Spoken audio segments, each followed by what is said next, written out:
Assalamualaikum warahmatullahi wabarakatuh. Berjumpa lagi dengan saya, dan pada kesempatan kali ini kita akan melanjutkan belajar mengenai sistem reproduksi manusia. Pada pertemuan kemarin, kita sudah mempelajari apa itu reproduksi. Nah, kalian bisa lihat catatan di pertemuan kemarin. Nah, reproduksi itu adalah proses untuk menghasilkan individu baru atau yang biasa kita sebut dengan keturunan, atau paling gampang mah kita sebut dengan anak. Nah, jadi gampangannya proses reproduksi adalah proses untuk menghasilkan anak. Nah, kita tahu bahwa untuk menghasilkan anak itu dibutuhkan butuh dua individu yang berbeda jenis kelamin. Yang pertama, kita butuh induk jantan, atau kita butuh laki-laki atau ayahnya lah gampangannya. Nah, ayah ini nanti memiliki organ reproduksi laki-laki yang bisa menghasilkan apa kemarin? Nah, organ reproduksi laki-laki dari ayah ini akan menghasilkan yang namanya sel sperma melalui proses spermatogenesis yang udah kita pelajarin kemarin. Nah, yang kedua, kita juga butuh induk perempuannya, atau gampangannya butuh ibu. Nah, jadi untuk menghasilkan yang namanya keturunan atau anak itu butuh ayah dan butuh ibu. Kalau ayah punya organ reproduksi laki-laki, kalau ibu punya organ reproduksi perempuan. Kalau ayah tadi menghasilkan sperma, kalau ibu menghasilkan yang namanya sel telur atau ovum. Nah, jadi hari ini kita akan mempelajari mengenai organ reproduksi perempuan beserta pembentukan sel ovumnya atau sel telurnya yang biasa kita sebut dengan oogenesis. Oke ya, tidak usah berlama-lama dan kita langsung saja cek ke TKP-nya. Nah, bagian pertama dari materi hari ini adalah struktur dan fungsi organ reproduksi perempuan. Kalau kita amati, kalian buka buku, cari di internet, buka Google, kalian ketik organ reproduksi perempuan, pasti kurang lebih gambarnya akan nampak seperti berikut. Nah, jadi, pada organ reproduksi perempuan kurang lebih ada 7 bagian yang berbeda dan tentu saja fungsinya juga berbeda antara satu bagian dengan bagian yang lain. Yuk kita bahas satu persatu mulai dari bagian A. Nah, kalau kita lihat di bagian A ini menunjuk ke dua tempat. Dia menunjuk ke bagian yang berbentuk seperti gumpalan yang ada di sebelah kiri dan kanan di organ reproduksi perempuan tersebut. Nah, di buku-buku itu organ bagian A ini juga dibilang mirip telur. Itu juga boleh bilangnya seperti itu. Atau mirip gumpalan juga boleh. Yang jelas perempuan memiliki dua, satu di sebelah kiri dan satu lagi di sebelah kanan. Nah, apa nama dari bagian A ini? Bagian A itu dinamakan dengan ovarium. Lalu berfungsi untuk apa? Fungsi dari ovarium itu adalah menghasilkan sel telur atau ovum. Jadi kita kan tadi membahas bahwa organ reproduksi perempuan akan menghasilkan sel telur atau ovum. Nah, Ovum tersebut dihasilkan pada organ reproduksi yang bernama ovarium. Nih. Jadi semua sel telur yang dimiliki oleh perempuan itu diproduksi atau dibikin atau dibuatlah, bahasa kalian yang mana enaknya. Nah, itu di ovarium. Oke, ya, kita lanjut ke bagian kedua. Bagian kedua ini dia menunjuknya ke yang seperti lengan ini. Ya kan? Dia menunjuk ke bagian yang seperti lengan. Nah, lengan ini juga ada di sebelah kiri dan sebelah kanan di organ reproduksi perempuan. Apa nama dari lengan ini? Bagian ini disebut dengan tuba fallopi atau oviduk. Nah, oviduk ini fungsinya kurang lebih untuk atau sebagai tempat terjadinya pembuahan. Apa itu pembuahan? Bertemunya sel sperma dan sel telur. Nah, jadi sebelum jadi anak atau jadi janin atau jadi bayi, sama aja lah bahasanya. Nah, ketika sepasang suami istri melakukan hubungan intim, maka nanti sperma akan dilepaskan ke dalam tubuh perempuan. Nah, kemudian sperma tersebut nantinya akan bertemu dengan sel telur di tuba fallopi atau oviduk, sehingga terjadi pembuahan yang nanti ujungnya akan menjadi seorang bayi atau janin. Kurang lebih seperti itu. Nah, kita lanjut ke bagian C. Di bagian C ini dia menunjuk ke organ yang berbentuk seperti tangan. Kalau kalian bisa lihat di sini, bentuknya seperti tangan. Ini juga ada di bagian ini juga ada di sebelah kiri dan sebelah kanan. Jadi organ A, B, C itu ada di kedua sisi, baik di sebelah kiri maupun di sebelah kanan. Adapun nama dari organ reproduksi perempuan bagian C ini adalah infundibulum. Awas lidah kalian nanti ribet atau lidah kalian nanti belum terbiasa, itu akan belibet jadinya. Kalian bisa baca pelan-pelan namanya ya. Ini dibaca dengan infundibulum. Infundibulum. Nah, kalau pengen lebih cepat seperti itu pembacaannya. Apa fungsinya ini? Apakah fungsinya mirip-mirip dengan fungsi tangan? Bisa dikatakan ya, fungsinya mirip dengan fungsi tangan. Apa fungsinya? Menangkap sel telur yang dilepas oleh ovarium. Nah, jadi sel telur diproduksi di ovarium sampai matang, sampai siap untuk dibuahi oleh sel sperma. Kalau sudah siap, sel telur tersebut akan dilepas dari ovarium. Nah, ketika dilepas, fungsi dari infundibulum ini adalah menangkap sel telur tersebut atau sel telur yang sudah dilepas agar dia bisa menuju ke tuba fallopi. Seperti itu kurang lebih.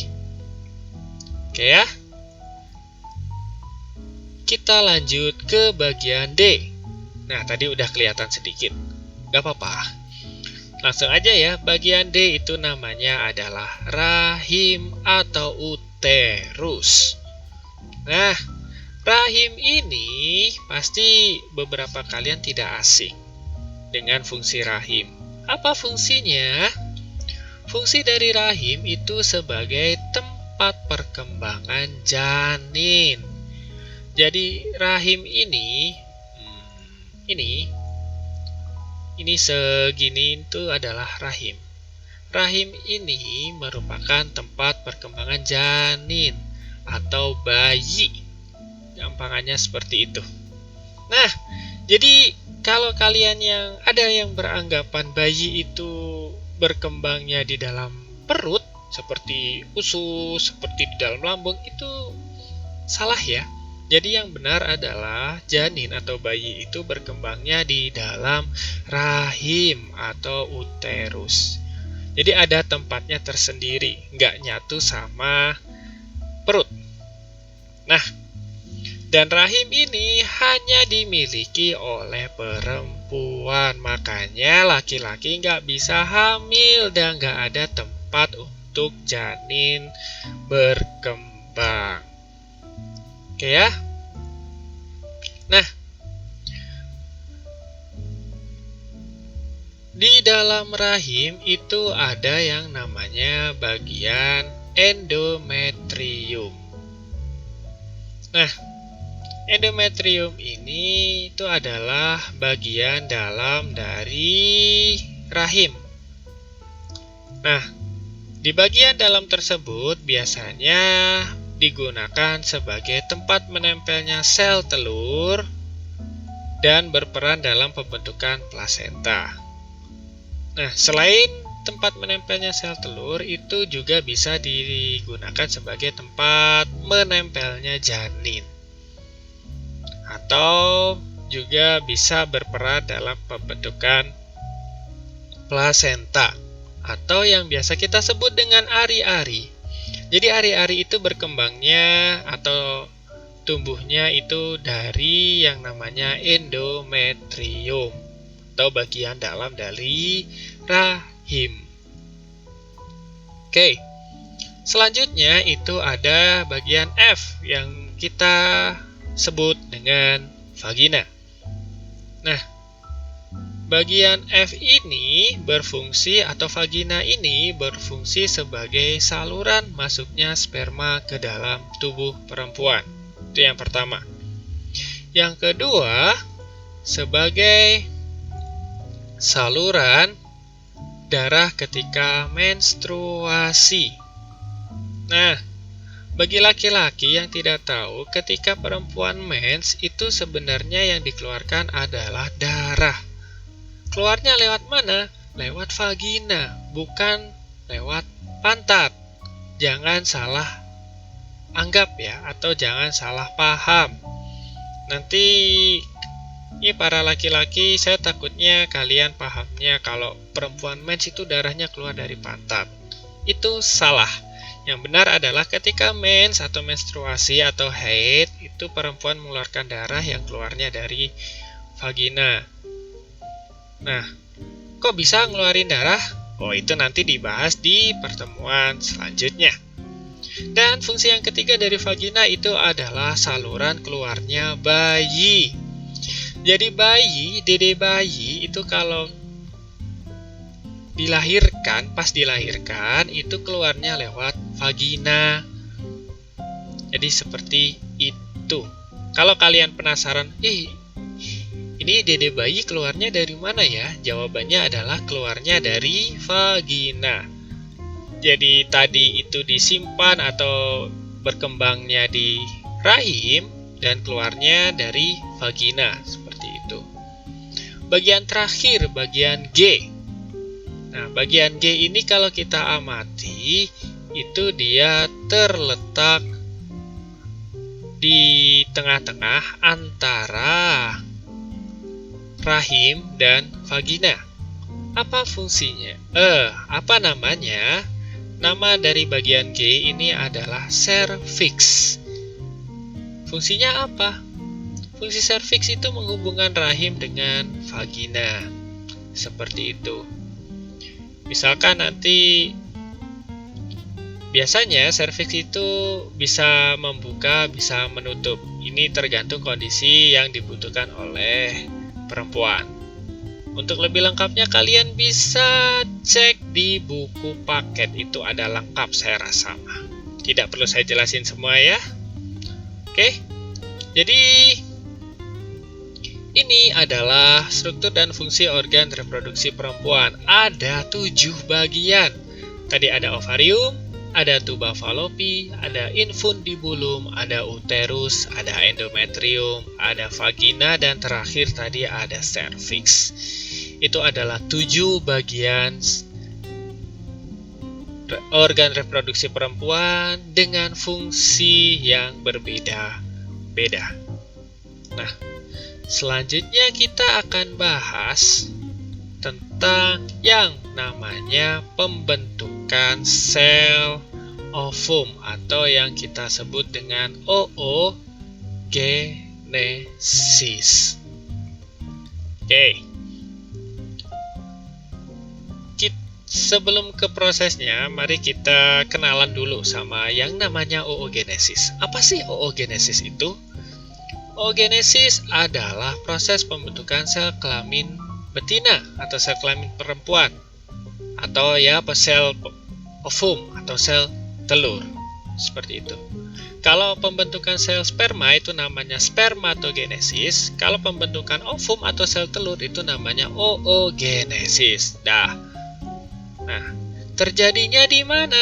Oogenesis ini terjadi di ovarium. Karena fungsi ovarium tadi adalah sebagai tempat produksi ovum atau tempat untuk menghasilkan ovum atau pabriknya ovum lah, sama saja. Nah, fakta menarik dari oogenesis ini yang membedakan antara laki-laki dan perempuan. Kita ingat bahwa laki-laki di pertemuan kemarin itu mengalami spermatogenesis ketika dia menginjak masa remaja atau lebih tepatnya menginjak masa puber. Nah, ketika dia memasuki masa puber, laki-laki itu mulai memproduksi sperma. Berbeda dengan laki-laki, pada perempuan, ovum itu atau sel telur itu tidak diproduksi ketika dia memasuki masa puber, melainkan sel telur atau ovum ini sudah dibentuk sebelum anak perempuan lahir. Jadi ketika dijanin, bayi perempuan itu sudah punya calon sel telur. Pada saat baru lahir, anak perempuan sudah memiliki bakal. Bakal itu calon lah. Sel ovum atau sel telur.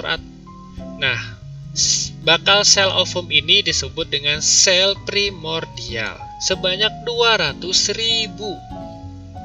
Nah, dari sini kita juga tahu bahwa jumlahnya beda. Kalau kemarin di laki-laki jumlah sperma itu jutaan. Kalau sel ovum itu bakal sel ovumnya atau calon sel ovumnya cuma 200.000 hingga 2 juta. Sedikit dibandingkan dengan sel sperma. Namun, hanya sekitar 40.000 yang tersisa saat anak perempuan masuk masa pubertas. Dan hanya 400 yang akan matang sempurna atau berkembang sempurna. Jadi dari 200.000 atau 2 juta ini nanti yang matang sempurna itu cuma 400. Nah, bisa kita bayangkan jumlahnya sangat-sangat beda jauh dengan sperma. Kalau sperma yang matang itu bisa sampai jutaan. Kalau ovum yang bisa matang itu cuma 400 kurang lebih. Nah, bagaimana proses oogenesis itu? Apakah sama dengan spermatogenesis yang melibatkan mitosis dan meiosis? Oke, sekarang kita cek saja. Nah, kurang lebih seperti ini. Proses oogenesis kalau kita lihat itu hampir sama dengan proses spermatogenesis. Di mana persamaannya? Persamaan dari dua proses tersebut itu terletak dari jenis pembelahan yang digunakan. Nah, dalam spermatogenesis maupun oogenesis itu menggunakan mitosis dan meiosis. Mitosisnya sekali, meosisnya 2 kali. Nah, berarti sama kan antara spermatogenesis dan oogenesis. Nah, oogenesis itu dimulai dengan namanya oogonium, yang kemudian membelah secara mitosis menjadi oosit primer. Oke, dari oogonium mengalami mitosis menjadi oosit primer. Nah, pada proses ini atau pada proses mitosis ini itu biasanya terjadi pada waktu anak perempuan masih dalam kandungan. Jadi yang dinamakan sel primordial atau bakal atau calon sel telur itu adalah oogonium yang nanti akan menjadi oosit primer. Nah, kemudian oosit primer ini akan mengalami meiosis dan menghasilkan satu oosit sekunder dan 3 badan polar. Nah, seperti ini. Oh, maaf, saya salah. Akan menghasilkan satu oosit sekunder dan 1 badan polar atau polosit. Nah, kemudian oosit sekunder itu mengalami meiosis lagi. Nanti menghasilkan ootit dan 1 badan polar lagi. Nih. Tadi badan polar hasil meiosis pertama itu akan membelah lagi, juga ikut membelah secara meiosis, akan menghasilkan 2 badan polar, dari 1 menjadi 2. Nah, jadi yang badan polar hasil meiosis 1 itu juga ikut membelah ya. Bukan oosit sekunder saja yang membelah secara meiosis. Oke. Nah, barulah dari ootit itu mengalami yang namanya adalah diferensiasi atau gampangannya pematangan, sehingga menjadi yang namanya ovum. Seperti itu. Saya ulangi lagi ya dari awal. Prosesnya dimulai dari oogonium atau calon sel ovum atau bakal sel ovum yang mengalami mitosis menghasilkan oosit primer. Nah, oosit primer ini akan mengalami meiosis menghasilkan 1 oosit sekunder dan 1 badan polar. Nah, 1 badan polar dan 1 oosit sekunder ini akan mengalami yang namanya meiosis 2. Nah, hasil dari meiosis 2 adalah yang pertama, 1 badan polar ini akan menjadi 2 badan polar. Sedangkan 1 oosit sekunder akan menghasilkan 1 ootit dan 1 badan polar. Nah, jadi badan polar yang dihasilkan itu totalnya ada 3. Oke ya. Kemudian dari ootit akan mengalami diferensiasi menjadi ovum yang matang dan siap dibuahi oleh sel sperma. Nah, dari proses ini dapat kita simpulkan bahwa hasil yang didapatkan dari proses oogenesis itu yang pertama adalah 3 badan polar atau 3 polosit dan 1 ovum. Kita bisa lihat bedanya antara spermatogenesis dan oogenesis ya. Kalau spermatogenesis kemarin dari 1 calon atau satu induk sperma bisa menghasilkan 4 sperma yang matang atau spermatozoa. Nah, sedangkan pada oogonium itu dari satu induk ovum atau satu oogonium akan menghasilkan satu ovum dan 3 badan polar. Oke ya, saya ulangi lagi. Kalau di oogenesis, dia akan menghasilkan 3 badan polar dan 1 ovum. Kemana badan polarnya atau apa fungsi badan polar? Nah, badan polar itu nanti akan dihancurkan kembali oleh tubuh. Dan sari-sarinya akan diserap lagi untuk digunakan oleh tubuh. Seperti itu. Nah, kurang lebih penjelasan tentang reproduksi perempuan seperti itu. Dan oogenesis juga kita pelajari sedikit demi sedikit. Nah, apabila ada pertanyaan atau kalian masih penasaran tentang sesuatu, kalian bisa langsung buka buku paketnya.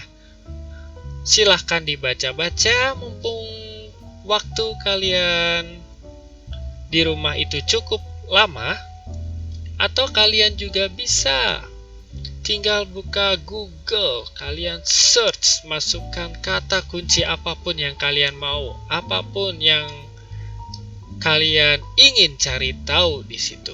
Pasti kalian akan menemukan jawabannya. Jadi, jangan bosan-bosan mencari dan membaca. Kenapa? Karena sekarang sumber bacaan atau sumber informasi itu sangat-sangat banyak. Tinggal kitanya mau atau tidak. Oke? Demikian dari saya. Terima kasih. Apabila ada kurangnya saya mohon maaf. Wabillahi taufik walhidayah. Assalamualaikum warahmatullahi wabarakatuh. Dadah, sampai jumpa di pertemuan selanjutnya.